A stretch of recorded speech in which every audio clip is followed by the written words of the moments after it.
নমস্কার বন্ধুরা, আমি ডক্টর জে বর্মন আপনাদের প্রত্যেকেরই সার্বিক সুস্থতা কামনা করে আজকে হাজির হয়েছি আরেকটি নতুন ভিডিও নিয়ে। এই ভিডিওটিতে আমি হাঁপানি বা অ্যাজমা রোগের একটি কমন প্রেসক্রিপশন নিয়ে আলোচনা করব, যার মাধ্যমে প্রায় প্রত্যেকটি হাঁপানি রোগী কম বেশি তার যে হাঁপানিগত সমস্যা রয়েছে বা যে যন্ত্রণাদায়ক সমস্যাগুলি রয়েছে তার হাত থেকে মুক্তি পেতে পারেন।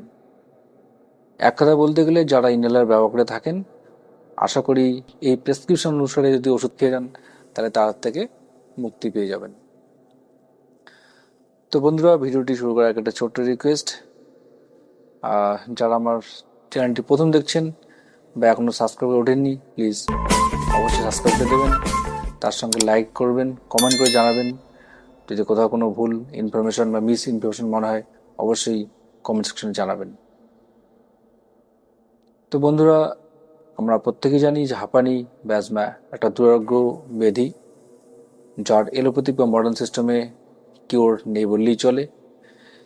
এবং সত্যি কথা বলতে কি, যে অন্যান্য সিস্টেমে যে একদম 100% কিওর বা 100% সাফল্য পাওয়া যায় সেটাও জোর গলায় বলা যায় না। হোমিওপ্যাথিতেও কিন্তু প্রপার ট্রিটমেন্ট ছাড়া এই দুরারোগ্য ব্যাধি থেকে নিস্তার পাওয়া প্রায় অসম্ভব, এবং এর জন্য অবশ্যই আপনাকে একজন অভিজ্ঞ হোমিওপ্যাথ বা কোয়ালিফাইড হোমিওপ্যাথ ডাক্তারবাবুর শরণাপন্ন হতে হবে। তো যাই হোক, আমি এই অ্যাজমা বা হাঁপানি নিয়ে একটা বিস্তারিত ভিডিও বানিয়েছি, লিঙ্ক দেওয়া থাকবে। আপনারা ওখানে কেন অ্যাজমা হয়, অ্যাজমা হলে কী কী করণীয় এবং কোন কোন ওষুধ কোন সময় প্রয়োগ করা হয় সেটা নিয়ে আমি বিস্তারিতভাবে আলোচনা করেছি, লিঙ্ক নিচে দেওয়া থাকবে। তো যাই হোক বন্ধুরা, আমি এখানে যে কমন প্রেসক্রিপশন নিয়ে কথা বলতে চেয়েছি বা আলোচনা করতে যাচ্ছি সেটা কিন্তু ক্লাসিক্যাল হোমিওপ্যাথির বিরোধী বা হ্যানিম্যান যে হোমিওপ্যাথি আছে তার যে প্রিন্সিপাল রয়েছে তার নীতিবিরুদ্ধ। কিন্তু তাও আমি এই প্রেসক্রিপশনে কেন কথা বলছি, যে আমরা দেখেছি এই কম্বিনেশন ইউজের মাধ্যমে অনেক হাঁপানি বা অ্যাজমা আক্রান্ত রোগীকে আমরা তার নর্মাল জীবনে ফিরে দিতে পেরেছি, এবং যারা প্রতিনিয়ত ইনহেলার ছাড়া বাঁচতে পারতেন না এবং প্রায় সকাল সন্ধ্যা বা এমনকি অনেক সময় ইনহেলার তাদের নিতে হতো, বিভিন্ন স্টেরয়েড জাতীয় বা ব্রঙ্কোডাইলেটর জাতীয়, তারা কিন্তু তার হাত থেকে মুক্তি পেয়েছে।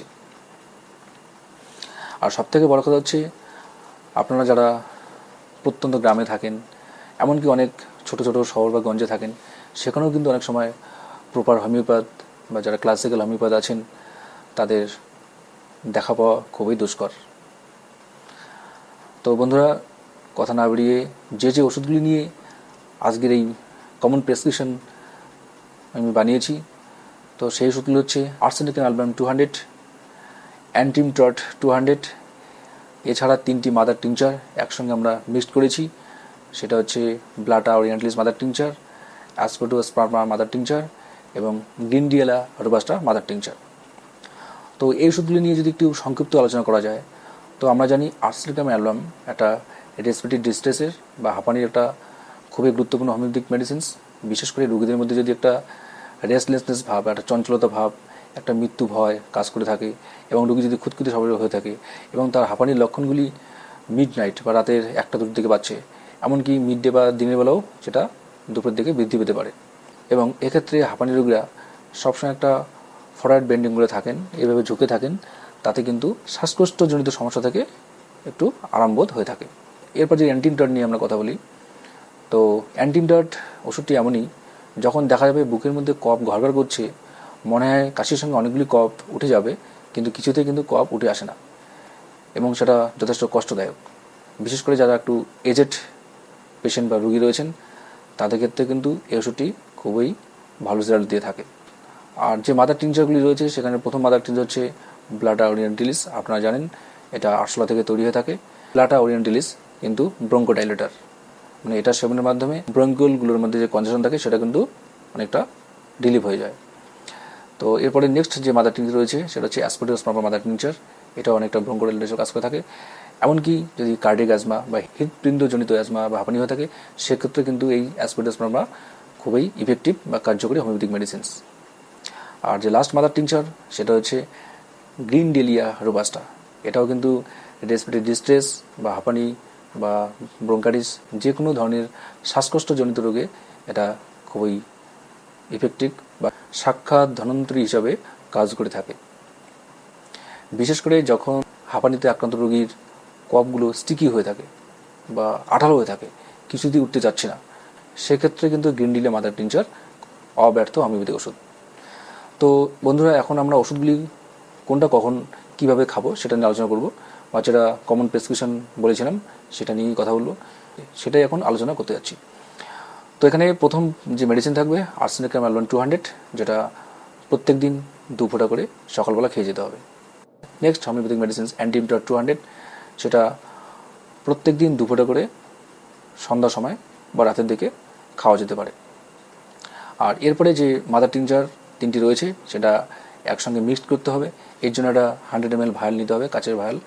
সেখানে 30 ml করে এই 3টি ওষুধ, মানে হচ্ছে আপনার ব্লাটাওনিডিলিস 30 ml, অ্যাসপারটিউসমা বা 30 ml এবং grindelia robusta mother tincture 30 ml, 3টি ওষুধেই 30 ml করে মিশিয়ে ভালো করে মিক্সড করতে হবে।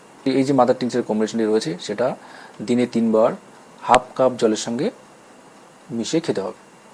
তো বন্ধুরা, এই ছিল আজকের কমন প্রেসক্রিপশন। আমি এটা গ্যারান্টি সহকারে বলতে পারি, আপনারা যদি নিজে হাঁপানিতে আক্রান্ত হয়ে থাকেন বা আপনার পরিবারের মধ্যে যদি কেউ হাঁপানি রোগী থেকে থাকেন, অবশ্যই এই কম্বিনেশন ব্যবহারের মাধ্যমে আপনারা ভালো রেজাল্ট পেয়ে যাবেন। এমনকি আবার রিপিট করছি, যদি কোনো হাঁপানি রোগী ইনহেলারের উপর ডিপেন্ডেন্ট থাকেন, মানে সকাল বিকেল ইনহেলার নিতে হচ্ছে, তারা কিন্তু কিছুদিনের মধ্যেই ইনহেলার বর্জিত জীবনযাপন পালন করতে পারবেন। তো বন্ধুরা, এই ছিল আজকের ভিডিও। যদি ভালো লেগে থাকে অবশ্যই লাইক, শেয়ার, কমেন্টে জানাবেন। এরপরে দেখা হবে আরেকটি কোনো গুরুত্বপূর্ণ হোমিওপ্যাথিক মেডিকেল ভিডিও নিয়ে। তো ভালো থাকবেন, সুস্থ থাকবেন, ধন্যবাদ।